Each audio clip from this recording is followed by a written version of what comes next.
WhatsApp guys, আসসালামু আলাইকুম ওয়া রাহমাতুল্লাহি ওয়া বারাকাতুহু। কেমন আছেন সবাই? আশা করি ভালো আছেন। আমি আলহামদুলিল্লাহ ভালো আছি। তো আজকে নতুন একটা ভিডিও নিয়ে আসলাম আপনাদের মাঝে। আশা করি আমার সম্পূর্ণ ভিডিওটা দেখবেন। আর যদি আমার ভিডিওটা ভালো লাগে তাহলে আমার চ্যানেলকে সাবস্ক্রাইব করে দিবেন। তো পাশাপাশি সমস্ত বাংলাদেশের মানুষকে আজকে বাংলাদেশে ঈদ, তো ঈদ হিসাবে আজকে বাংলাদেশের মানুষকে আমি ঈদ মুবারক জানাই এবং পাশাপাশি বাংলাদেশ টিম টাইগারকে ঈদ মুবারক জানাই। কারণ নেপালের সাথে যে একটা সুন্দর খেলা জিতছে, এই জন্য স্পেশালভাবে বাংলাদেশের ক্রিকেট টিমকে অসংখ্য ধন্যবাদ ও ঈদ মুবারক জানাই। তো যাই হোক, তো চলেন আমার। তো দেখেন, দীর্ঘ কয়েকদিন আগে প্রায় 6 মাস হবে, 6 মাস থেকে 7 মাস এক ভাই বাংলাদেশ থেকে সৌদি আরব আসছে। আসার পরে ওনার আকামা নাই, ওনার কাজ নাই, ওনার কিচ্ছু নাই। প্রথমত আকামা দেয় নাই, এইটা নিয়ে এসে একটা বিপদের মধ্যে আছে এই লোকটা।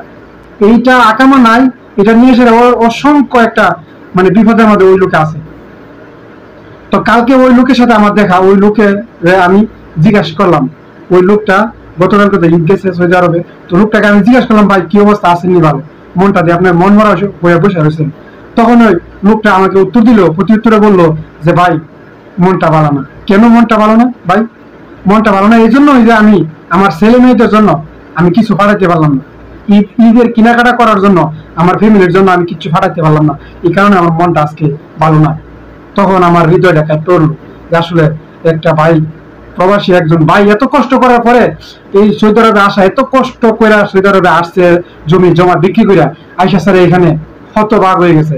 এখানে আইসা স্যারা এত কষ্ট, আকামা নাই, খাওয়া দাওয়া ঠিক মতো করতে পারে না এবং 1 মাসের স্যালারি আটকাই দিছি। যাই কয়েকটা দিন কাজ করছিল ওই লোকের স্যালারিটা পর্যন্ত আটকাইছে। দেখেন আমরা কতটুক মানুষ হতে পারি, কতটুক খারাপ মানুষ হতে পারি। একটা মানুষের কাজ করছে, আপনি ঈদের যে কাজটা করছে অন্তত পক্ষে ঈদের জন্য হইলো আপনি কিছু ঈদের খরচের টাকাটা আপনি দিয়ে দেন, ওই টাকাটা পর্যন্ত দেয় নাই। আজকে ওই লোকে বলতেছে, আমার কাছে বলতেছে মনটা কষ্ট নিয়ে, মনের ভিতরে হাজার কষ্ট নিয়ে বলতেছে, ভাই মনের ভিতরে অনেক কষ্ট। কেন কষ্ট ভাই? আজকে আমার ছেলে মেয়ে, আমার ওয়াইফের জন্য আমি কিছু একটা টাকা আমি ভাড়াতে পারলাম না ঈদের জন্য, কেনাকাটা করার জন্য। দেখেন এর চেয়ে কোনো কষ্ট দুনিয়াতে হতেই পারে না। আজকে আমি দীর্ঘ 18 বছর ধরে আমি দেশের মাটিতে ঈদ করতে পারি না। ওই কষ্টটা আমি জানি যে কতটুকু কষ্ট লাগে ঈদের সময়, কতটুকু কষ্ট লাগে মানুষের মনের ভিতরে, প্রবাসীর ভিতরে। বিশেষ করে আমরা তো আসছি শুধু প্রবাসে, শুধু মা বাবা ভাই বোন এবং ফ্যামিলিকে শান্তিতে করে মানে চলাফেরা করার জন্য। ওই ফ্যামিলিকে যদি ঈদের সময় কিছুটা টাকা আমরা না দিতে পারি, তাহলে এর চেয়ে কষ্ট আর হতেই পারে না। আমরা দালাল, দেখেন বাংলাদেশের দালালরা কত বড় খারাপ হইতে পারে ভাই। এই সমস্ত কাজ কারবার করে আপনি কোটিপতি হইতে পারবেন? কখনো একজনের মনে কষ্ট দিয়ে আপনি কোটিপতি হইতে পারবেন না।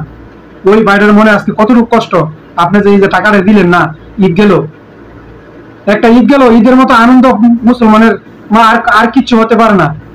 ওই জায়গার মাঝখানতে ওই লোকটারে কিছুই দেন নাই আপনি। আকামা তো নাই বেড়া, তো কোনো জায়গায় যাইতে পারে না ভালো করে। তো অনেক কষ্ট তো ওই প্রবাসী ভাইটা আছে।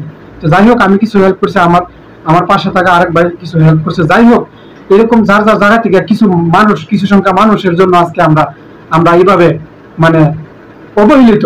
আমরা এইভাবে কিছু কাজ কাম না হওয়ার কিছু দালাল আছে, এই দালালদের কারণে আজকে কিছু মানুষ আছে সৌদি আরব আসা কষ্ট করে, অনেক কষ্ট করে, শুধু কষ্ট না অনেক কষ্ট করে।